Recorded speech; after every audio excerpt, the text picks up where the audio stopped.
ay dahil malaking kalokohan po yung kasalukuyang sistema ng pagtatakda ng sahod na nakabatay sa lugar kung saan nakatira ang mga manggagawa. Isang malinaw na halimbawa po nito. Katabi po ng Manila, sa Las Piñas, ang Cavite.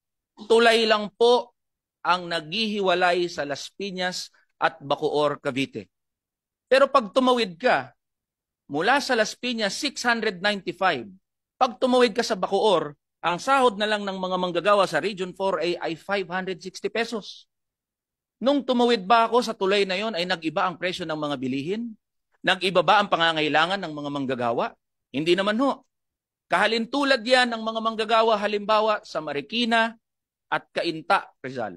Pasig at Cainta, Marikina at Rizal, kung saan poste lang ang naghihiwalay sa dalawang lugar na yon. Yes po. Meron din ho halimbawa sa May Kawayan, Bulacan at sa Valenzuela.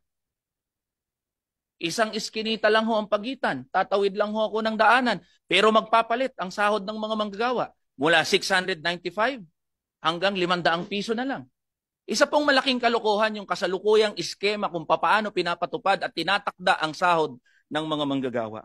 Pangalawa, Madam Chair, and to our distinguished colleagues here, yung nature of work o yung kalikasan ng paggawa.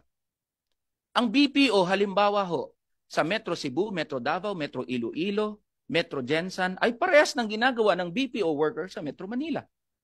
Ang construction worker sa Visayas ay parehas ng ginagawa ng construction worker sa Metro Manila.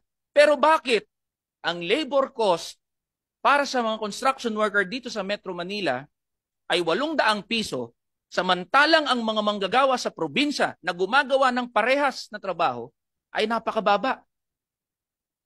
Wala hong lohika ang pagtatakda ng sahod, Madam Chair, dito sa RA 6727.